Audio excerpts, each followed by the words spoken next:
Hi everyone, share my screen and we'll be able to start. So here we go. My presentation today is about conflict management within the spectrum of organizational leadership. As we know, conflict is inevitable part of any workplace, but how leaders choose to address can determine whether it fosters growth or create divisions. Throughout this presentation, we will explore different leadership styles and conflict management strategies to develop a deeper understanding of effective resolution techniques. So, conflict often viewed as a negative thing, but it is a necessary part of growth in any organization. When managed correctly, it can drive innovation and strengthen teams. Leader must approach conflict strategically, ensuring that their action promote problem solving rather than division. Today, we will examine different leadership styles and their approaches to conflict resolution. As we know, leaders are not a one-size-fits-all when it comes to conflict management. Some inspire changes, others enforce structure, and some focus on the needs of their teams. Leadership style heavily influences how conflicts are approached and resolved. Beyond leadership styles, emotional intelligence and cultural awareness significantly impact the effectiveness of conflict resolution.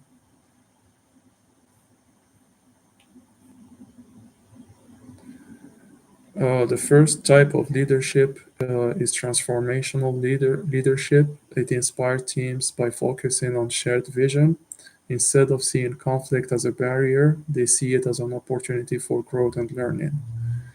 A great example is how a technology firm handled a merger by using transformational leadership to align two different teams in one unified culture, ultimately reducing conflict and fostering innovation rather than problems across teams.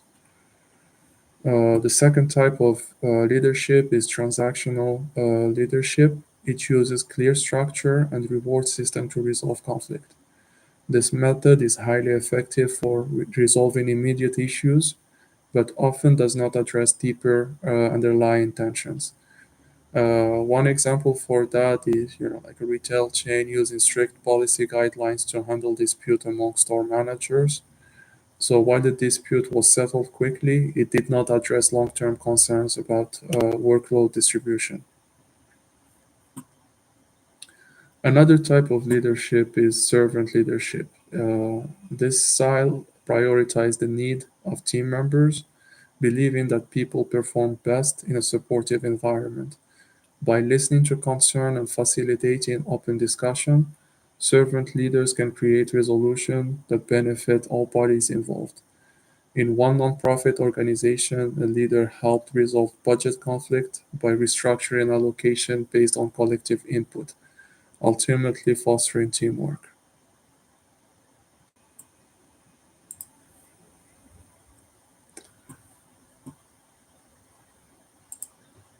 So, conflict resolution, just like leadership, is not a one size fits all approach. Leaders must adapt their strategies based on the situation and people involved. Some conflicts require open collaboration, while others need negotiation or mediation. Choosing the right strategy ensures conflicts are resolved effectively and constructively. A collaborative approach to conflict resolution allows all stakeholders to contribute to finding a mutually beneficial solution. One example is a multinational corporation where marketing and research and development teams clashed over a product at lunchtime. A collaborative leader organized joint meeting to align their goals, leading to a phased launch that plan that satisfied both departments.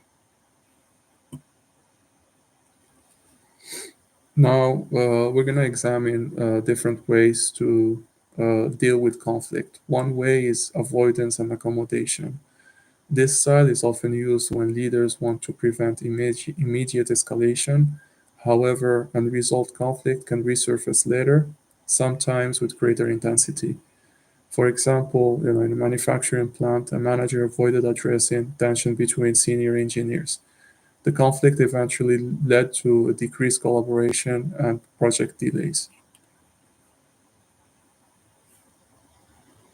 Another strategy is negotiation and mediation. Those are crucial tools for resolving dispute fairly.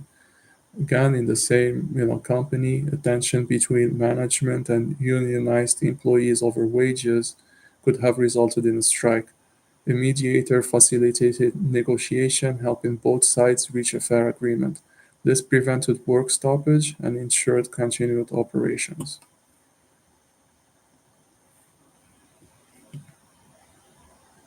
Now we're going to talk about the role of emotional intelligence. It is critical in managing workplace conflict effectively.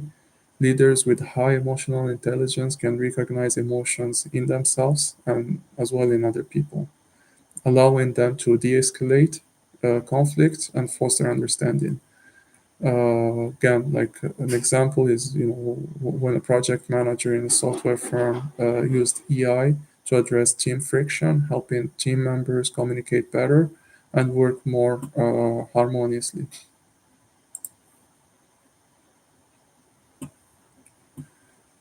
Uh, Next, we're going to talk about building a conflict positive culture. It normalizes disagreement as a means for growth and innovation. Leaders must create an environment where conflict can be addressed constructively. For instance, a healthcare organization implemented quarterly conflict resolution workshop that improved communication and reduced workplace tension.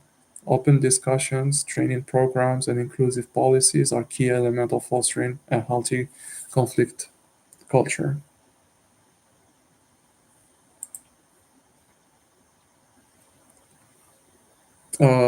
To illustrate these principles in action, we're going to talk about a case study in a global consulting firm. Regional offices often clashed over client acquisition strategies. The servant leader facilitated discussion between offices, encouraging them to share best practices and align on unified strategy. This not only resolved the conflict, but it strengthened the firm approach to global business development. Even with strong leadership, challenges arise, biases, fear of changes, limited resources can obstruct effective conflict resolution. However, training and structured diversity initiatives can help. As an example, a financial service firm introduced unconscious bias training, which improved inclusivity and reduced conflicts related to cultural misunderstanding. Addressing these barriers proactively strengthen an organization's resilience to conflict. Now we're going to talk about key takeaways from this presentation. So, to summarize, conflict, when managed effectively, can be a powerful tool for innovation and collaboration. Leaders who develop emotional intelligence and foster conflict positive culture can turn dispute into opportunities for growth. Proactively training teams and implementing structured conflict management strategies will strengthen an organization's overall effectiveness.